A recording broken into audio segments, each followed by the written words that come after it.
Yeah, all right. I don't want to keep you guys waiting. I wasn't going to upload this, but we've made so much progress in this video. It runs now. We're just waiting on some last minute stuff. As you can see, the wheels are still mismatched, but taking way longer than we thought to come in. So just waiting on all that. It kind of runs now, so I'm just going to go ahead and upload this now, and then the next video is going to be just running it once everything is done.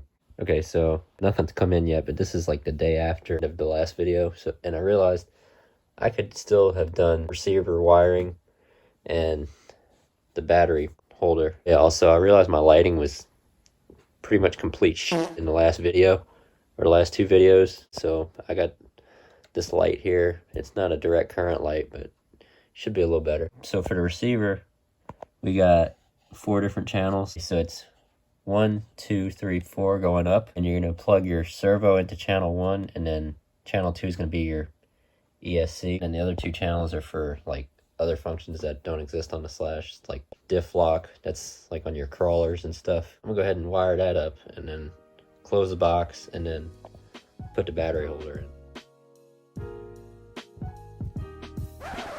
What the hell? That's nowhere near long enough. Which is weird, because this is supposed to be designed to work. Anyway, let's see what I can figure out. Alright, so it turns out I'm an idiot. There's this little bridge here, and that's for this wire to pass under the battery and easily make its way to the receiver. So at least now I know. I had the ESC in the right spot, I just couldn't figure out where the wire goes. But yeah, it goes under there.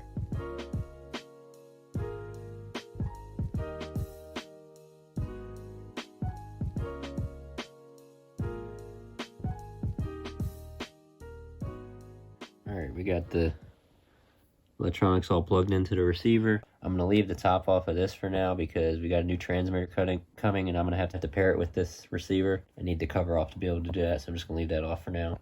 So now I'm going to go ahead and put this battery holder in. This is pretty neat because it comes with this, which has 2 levels. It just screws down right there. Oh yeah, it's also got this little spacer here, so if you got smaller batteries, you can put bigger batteries, you can put smaller batteries. Let's say you just got a regular nickel metal like I got. Come on. Fits in there nice and snug. It's got a little groove cut out for the battery wires. This just goes over that like that. And then there's going to be a little post there with the pin. And there's a little hole in there for your extra cell that sits up there. Pretty neat.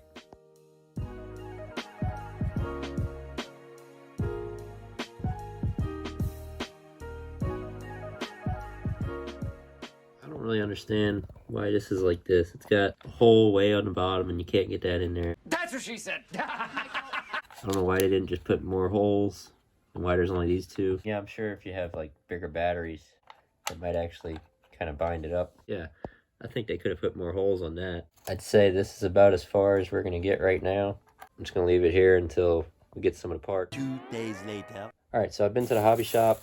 Oh yeah, I got another light.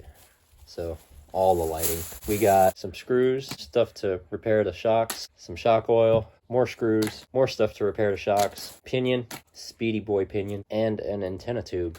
I'm gonna try not to talk too much. I'm just gonna go ahead and put all this on.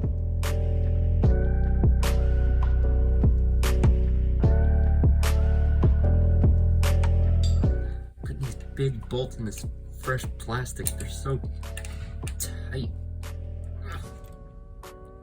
Oh, it's hurting my hand, jeez. Alright, so this shock is good other than this bottom piece busted, so I gotta replace that. This one, it was missing this little rubber piece that goes in the cap there, and it has no oil in it. So I suspected maybe the seal on the bottom is bad, but if you pull on it like that, it's hard to tell on the camera, but there's an airtight seal there. So I'm pretty sure the seal on the bottom is good. You know what they say, if it ain't broke, don't fix it. If it does fail later on down the line, well, the new seals are right here. So I'm just going to go ahead and put some oil in this one. And then I'm going to change the oil in all 4 of them, since I got some fresh oil anyway and it's not that hard to do. Fill it all the way to the top. And then give it a very gentle push up. And back down again. See those bubbles? That's what you want to see. You want to get as much air out of the bottom there as you can. And then you might need to add another drop after you do that. And, oh, I should have done this before. This goes in there like that. And then once you got that, screw that on there, and then you have a nice smooth shock. You know it's good when you push it in without the spring on it and it comes back out like that. That's when you know you got a good, healthy shock. Good as new. I'm gonna go ahead and fix this, do the rest off camera, and we'll be back. This rear one is quite bent. Bendy. I don't like that. I'm gonna try and straighten that as best I can. Okay, I was actually able to straighten it. I just put it in a vise and grabbed it right there and just very gently pulled on it, and it actually works a lot better now. Yeah, way smoother. All right, I know y'all just want me to shut up and get to running it, so I went ahead and did all the shocks and stuff. It feels nice. I went ahead and put the pinion on there. It's just a standard 22 tooth pinion for now. Meshed it up, it sounds nice. Put the cover back on. I adjusted the clutch a little bit because it was way too tight. Now we just wait on a transmitter. I think that's about it. Oh, I'm gonna go ahead and put that antenna tube I got. And then, yeah. One day later. Okay, so I'm trying to keep this as short as possible, I promise. But he brought the original radio and a battery. The reason we didn't want to use this is because the steering is broke like that. But as you can see, we got steering and we got... But forward is reverse and reverse is forward. So I'm not going to look too far into it until we get the new transmitter. And also I lied about the plugs. The ESC actually goes on channel 3, not channel 2, because this is what happened when I had it on channel 2.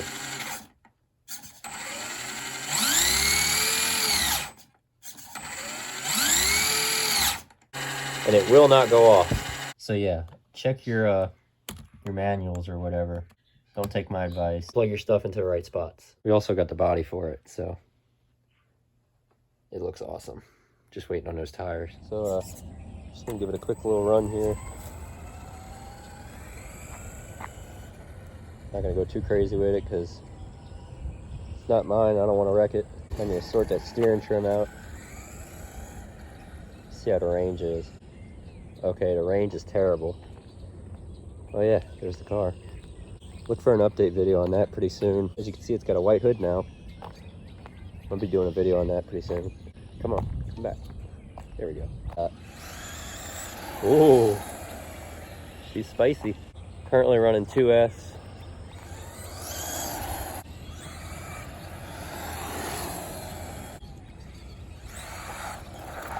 Yeah, like I said, I don't want to run it too crazy.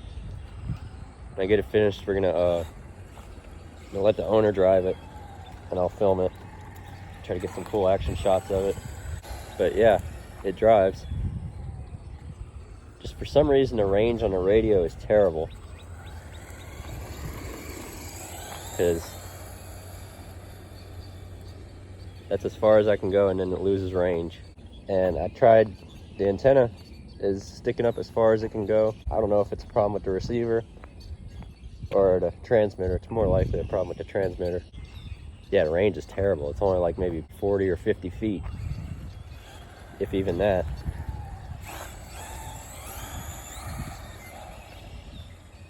Yep, lost it.